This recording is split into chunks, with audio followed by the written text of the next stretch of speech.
안녕하세요. TV 윤호파입니다. 오늘은 2020년에 변경되는 4대 보험료율과 금액에 대해서 알아보려고 합니다. 월급을 받는 우리의 급여에서 가장 직접적인 영향을 끼치는 4대 보험의 공제액에 대해서 내년에는 어떻게 변경되는지, 내 급여 수준에서는 대략 얼마 정도인지 오늘 영상을 통해서 알아보도록 하겠습니다. 우선 4대 보험이라는 건 국민연금, 건강보험, 고용보험, 산재보험 4가지 보험을 얘기하는데요. 우리가 실제 납부하는 보험료는 국민연금, 건강보험, 고용보험 3가지입니다. 그런데 나는 급여 명세서에서 4가지로 본 것 같은데 라고 생각이 드신다면은 그것 또한 맞습니다. 제5의 사회보험이라고 불리는 노인장기 요양보험이 있기 때문인데요. 노인장기 요양보험은 별도의 제도로 운영되는 사회보험이지만 건강보험공단에서 관리하고 실제 건강보험 자격 여부에 따라 수급 자격이 생기고 있습니다. 보험료 또한 다른 보험들과 달리 건강보험료를 기준으로 산정하고 있습니다. 그럼 지금부터 2020년 변경되는 보험료율과 금액을 가지고 우리가 납부하는 4대 보험에 대해서 알아보도록 하겠습니다. 우선 국민연금 요율은 1999년부터 9% 요율로 운영이 되고 있는데요. 근로자와 사업주가 각각 4.5%씩 부담하고 있으며 매년 기준소득 월액의 변경에 따라 납부액이 달라지고 있습니다. 국민연금은 다른 보험들과는 달리 매년 7월을 기준으로 기준소득 월액이 변경이 되는데요. 이 이유는 국민연금은 타 보험과는 달리 전년도 연간 소득을 회사가 직접 신고한 자료를 반영하지 않고 국세청 자료를 통해서 국민연금공단에서 직접 확인하고 있기 때문입니다. 우리가 연말정산을 통해서 신고한 총금여를 월수로 나눠서 기준소득 월액을 산정하는데 회사는 매년 3월 10일까지 이 자료를 국세청에 신고하기 때문에 이 자료를 받아서 국민연금공단에서 매년 5월에 각 회사의 수정이 필요한 사항까지 접수받고 매년 7월부터 국민연금 보험료를 결정하게 됩니다. 그럼 이 금액은 다음 연도 6월까지 적용이 되는 거죠. 다만 내가 올해 직장을 이직해서 새로 취득한 경우에는 새로 근로계약한 월급액이 기준소득 월액이 되니 이 점은 참고해 주시기 바랍니다. 여기에 추가로 국민연금에는 기준소득 월액의 상한액과 하한액을 부여하기 때문에 최고보험료와 최저보험료가 존재합니다. 이 기준은 매년 초에 결정이 되므로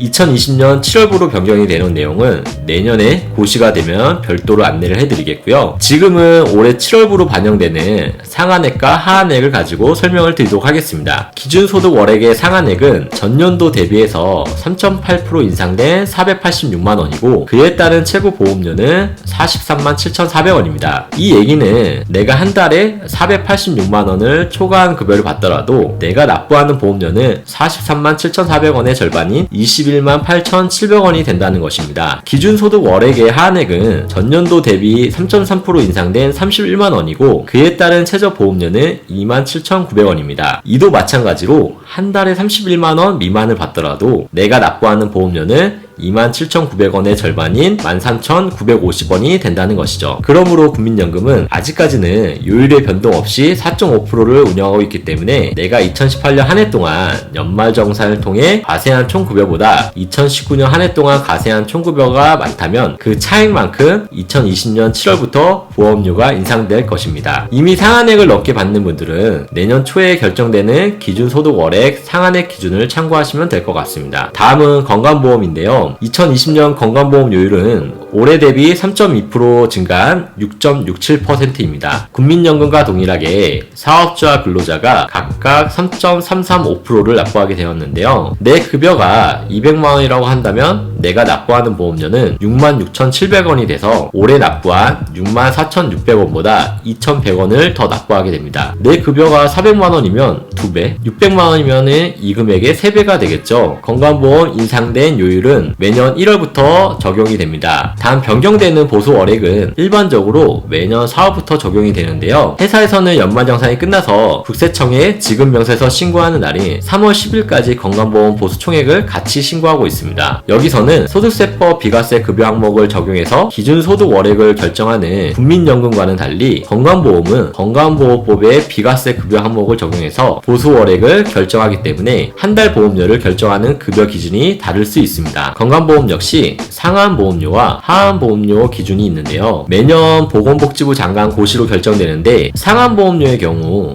2019년 기준 636만 5,520원입니다. 이는 한 달 급여인 보수월액이 아니고 보험료 기준이기 때문에 보수월액 기준으로 계산하면은 1억 9,707만 4,923원, 연간 23억이 넘는 금액이니 대다수 분들에게는 상하보험료는 큰 의미가 없을 것 같습니다. 하한보험료는 2019년 기준 18,020원이며 보수월액으로 계산하면은 55만 7,895원 정도입니다. 이보다 낮은 급여를 받으시더라도 건강보험료는 18,020원을 납부하시게 되는 겁니다. 2020년 기준의 상한, 하한 보험료는 올해 말에 고시가 되니 별도로 올리도록 하겠습니다. 건강보험은 내가 직장에서 받는 근로의 대가인 보수를 제외한 보수 외의 소득인 이자, 배당, 사업소득 등등의 소득월액 기준이 별도로 있는데요. 이 소득이 연간 3,400만원을 초과하게 되면은 보수월액 기준의 건강보험료 외에 소득월액 기준의 건강보험료를 추가로 납부하게 되니 이 점도 참고하시기 바랍니다. 다음은 노인장기요양보험인데요. 2020년 기준 보험료율이 올해 대비 24.36% 인상된 건강보험료의 10.25%가 내년 노인장기요양보험료율이 됩니다. 2010년에는 건강보험료의 6.55%였던 노인장기요양보험은 일반적으로 매년 인상되는 건강보험료율에도 노인 인구의 급증으로 인해서 2018년에 8년 만에 건강보험료의 7.38%로 인상되더니 2019년에는 1년 만에 건강보험료의 8.51%로 인상이 되었고 내년에는 또 1년 만에 건강보험료의 10.25%로 격하게 인상이 되고 있습니다. 실질적인 보험료를 들여다보면은 급여가 200만원인 경우에 내가 납부하는 보험료는 6,837원으로 올해 보험료인 5,497원보다 1,340원이 오르게 되었습니다. 당연히 내 급여가 400만원이면은 2배, 600만원이면은 이 금액의 3배가 오르게 된 겁니다. 노인 장기 요양보험의 경우에는 우리나라의 노인 인구 비중이 급격하게 증가하기 때문에 계속해서 인상될 것으로 보고 있습니다. 다음은 고용보험입니다. 고용보험의 보험료는 두 가지로 나눠서 납부가 되고 있는데요. 근로자와 사업주가 반반씩 부담하고 있는 실업급여 보험료는 올해 10월 1일부터 기존 대비 23% 인상되어 1.6%가 납부되고 있습니다. 근로자 부담률로 따지면 기존 0.65%에서 0.8%가 된 것입니다. 이는 10월 1일부터 실업급여 지급일과 지급 수준 확대에 따라 실업급여 부담이 가중된 데에 따른 보험료 인상으로 보시면 될 것 같습니다. 그리고 고용보험의 다른 하나는 고용안전, 직업능력 개발에 관한 보험료인데요. 이는 100% 사업주 부담이기 때문에 별도로 설명드리지는 않겠습니다. 고용보험료율이 이미 올해 10월 1일부로 인상되었기 때문에 2020년도도 동일하게 적용될 예정인데요. 실질적인 보험료 인상은 급여 200만원 기준으로 내가 납부하는 보험료는 16,000원으로 기존 13,000원 대비 3,000원 정도 인상이 되었습니다. 고용보험 보수월액은 국민연금 기준소득월액과 동일하게 소득세법에 근거하여 비과세 급여를 제외하고 적용이 됩니다. 또한 매년 3월 15일까지 보수총액 신고를 하게 되고 바로 3월부터 해당 보수월액으로 고용보험료가 적용되어 납부되고 있습니다. 마지막으로 산재보험은 고용보험의 고용안정, 직업능력개발 보험료와 더불어 사업주가 100% 부담하는 보험료이기 때문에 세부적인 설명은 안 드리겠습니다. 앞으로 4대 보험에 대해서 궁금하실 내용들을 제가 좀 더 세부적으로 하나하나씩 올려서 실무자 입장에서 바라보는 현실적인 내용들을 여러분들에게 소개를 해드릴 수 있도록 하겠습니다. 오늘 내용을 종합해서 2020년 4대 보험료율과 납부보험료를 전체적으로 정리해보았습니다. 국민연금, 건강보험, 장기요양보험, 고용보험까지 근로자가 납부해야 하는 보험료이고 증가액은 고용보험의 경우 10월 1일 이전 보험료를 대비해서 넣었으니 참고해서 봐주시면 될 것 같습니다. 오늘도 제 영상을 끝까지 시청해주셔서 감사드리며 여러분들의 구독 신청과 제 영상에 대한 관심은 저에게 큰 힘이 되고 있습니다. 감사합니다.